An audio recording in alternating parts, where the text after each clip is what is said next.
Hi, and welcome to my channel. Worrying does not take away tomorrow's trouble, it takes away today's peace. What are you worried about? Your health, finances, relationships, your career, the future? Whatever the cause of your worry, the first step is to accept the inevitable.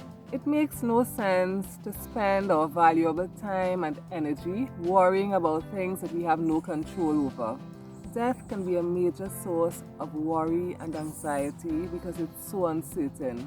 But isn't it better to use our valuable time and energy enjoying our lives rather than focusing on something that we have no control over?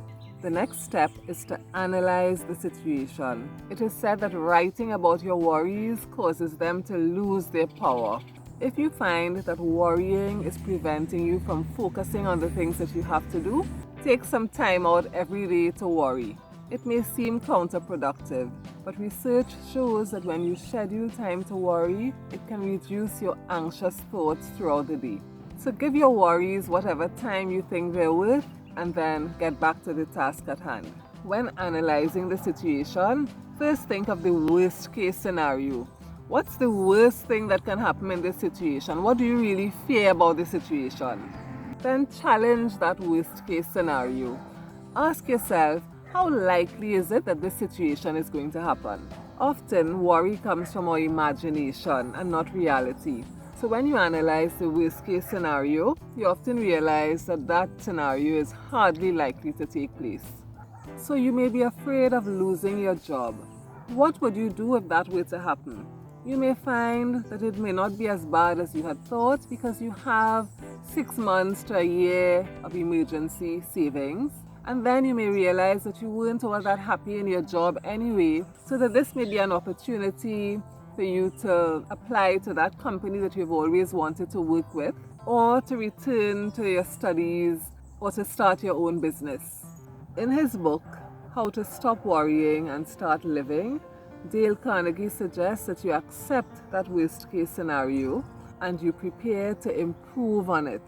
So while it's important to think about the worst case scenario, thinking about the best case scenario can help you to change your perspective and have a more positive mindset. Dale Carnegie suggests a 4-step method to analyze your worries. First, ask, what's the problem? Ask yourself what exactly you're worried about. The second question is, what is the cause of the problem?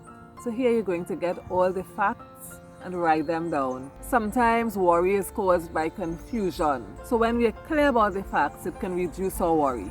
The third question is, what are the possible solutions? Identify all the solutions and their positive and negative consequences. And the fourth question is, what is the best solution? So here you're going to make a decision on the solution that you're going to adopt. So our 2 A's will accept the inevitable and analyze the situation. Let's go on to our B's now. The first B is to be grateful. Worry is linked to fear. And when we focus on the things that we're worried about, we can forget to look at the good that's going on in our lives. Gratitude has been known to alleviate worry. So interrupt the worry and change your perspective by focusing on the positive aspects of your life. Count your blessings, not your worries. The next step is to be present. Mindfulness techniques like breathwork, prayer, and meditation can help us to focus on the present moment. The mind can't think of 2 things at once. So when we are focused on the present, there's no room to worry about the future. Dale Carnegie says that we should try to live in daytight compartments, meaning that we don't let anything outside of the 24-hour day stress us and cause us to worry. It doesn't mean that we don't plan for the future, but we don't worry unnecessarily about it. We only really have today. Yesterday is gone, and we're not guaranteed tomorrow. So all we can do is enjoy today. The best way to prepare for tomorrow is to do our best today. When you find yourself beginning to worry, focus on any experience that can bring your mind back to the present. So our 2 B's were be grateful and be present. Let's go on to our C's. The next tip is to create a plan and start to implement it. Worry vanishes when we make a decision and start taking steps to carry it out. When we're doing something constructive about our problem, it means that we know that it's going to be handled and we don't need to worry about it. Often when we're worried, we tend to procrastinate. So taking action is the best antidote to worry. The next step is to connect with a friend. Talking with a good friend or family member helps to get things off our chest. When we voice our worries, it helps us to find solutions. And of course, our friend may be able to share different perspectives, and that can be very helpful. So the C's were create a plan and start to implement it, and connect with a friend. Let's go on to our D's. The first D is to distract yourself. Get busy with work or another activity. Exercise, read a book, play a game, do anything that gets you in a state of flow. Keeping busy can calm your nerves because when you are immersed in an activity, you really don't have time for worry. Excessive worry may be a sign of a mental health disorder.